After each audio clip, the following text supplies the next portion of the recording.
All right, welcome back. Hello, everyone. Starting to funnel in inside Gainbridge Fieldhouse, getting ready for the second session of state champion basketball today. We're still celebrating the 50th annual girls state finals here, and we're kicking off, or continuing, our 1976 teams. We got 4 teams represented here today. We just spoke with East Chicago Roosevelt, and now we got the Bloomfield girls basketball team here.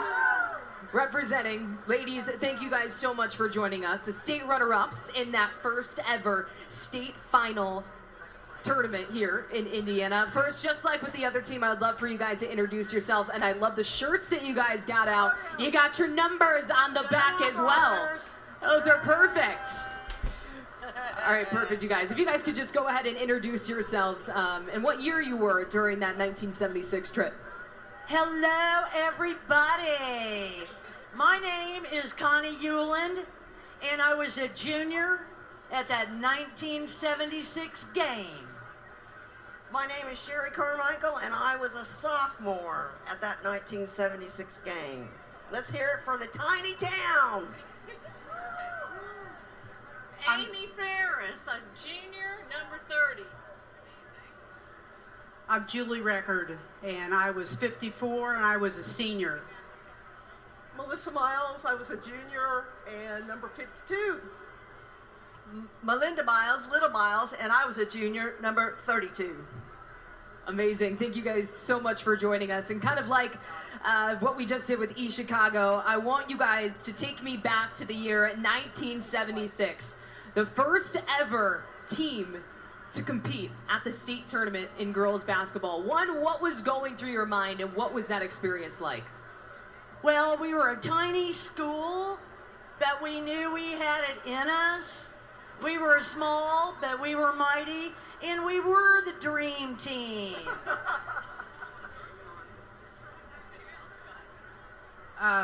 Before, we were just so excited to get to play in the sectional.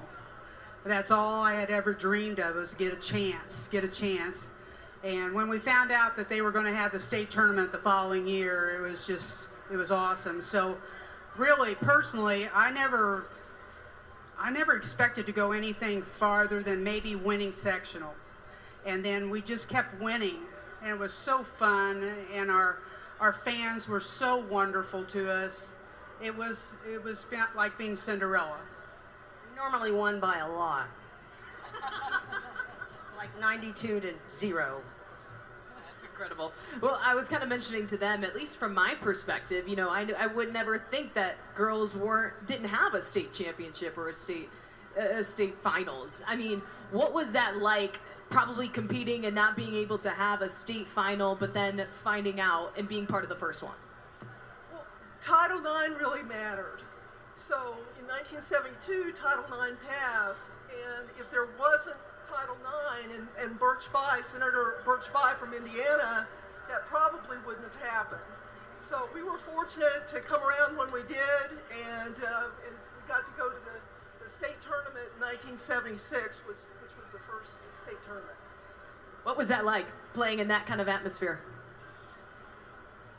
Well, it was pretty cool. We went to Hinkle, and I had heard of Hinkle before.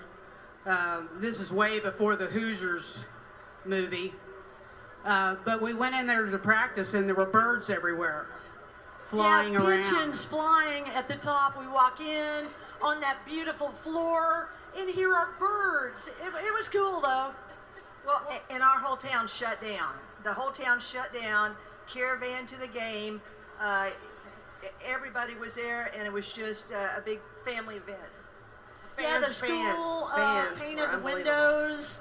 All the kids painted the windows. We had a sign that said, "Last one out of town, turn off the lights." And what was that like, growing up in a small town and being able to represent that school? I mean, we were celebrities. Exactly. All the little kids, they'd make you things, and we'd get letters and cards, and everyone knew who we were. And still to this day, because it's still a tiny town. We go home and have our reunions, and everybody knows who we are. Yeah, the notoriety never stops. It's wonderful. Thank you, everybody. And you know, the cool thing too about growing up in a small town, we were all really best friends since we were 6, 7, Still 8 years are. old. And playing basketball with our friends, that's just what we did all the time. And reflecting on your time and playing high school basketball and high school sports, what lessons did you learn during those formative years that have really carried out into your real lives or real jobs that you guys had later in life? That you don't have to be alone, that you have a second family with the sports teams. And they helped me through the hardest times in my life. I don't want to get emotional. She came all the way from Texas. This is my friend right here. My best Just friend. work hard, be dedicated, and have fun. Yeah, we're getting ready to go to the district tap. And life is a team. Life is a team sport. That's right. Have a dream and go for it. That's right. And work hard. Work hard every day for that dream, and it will come. And what's it like being able to come back here, represent your town, represent that team, and doing it on the biggest stage, being able to see these young girls compete and all these fans waiting to go see them? What's that like? It's very special, and we sure appreciate being included in this. You know, 50 years ago, sometimes it just feels like it was yesterday.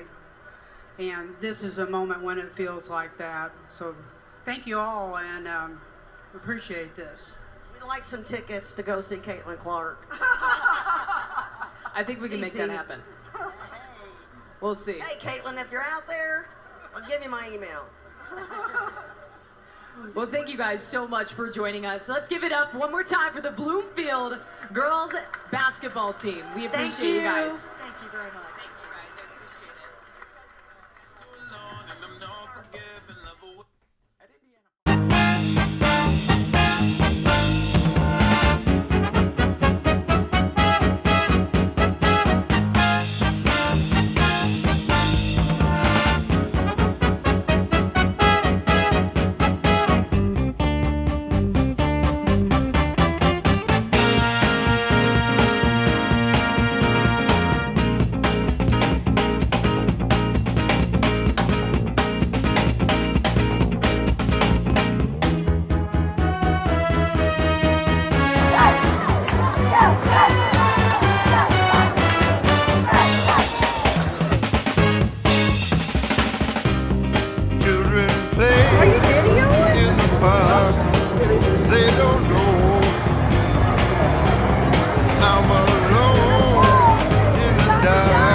district tap. And life is a team. Life is a team sport.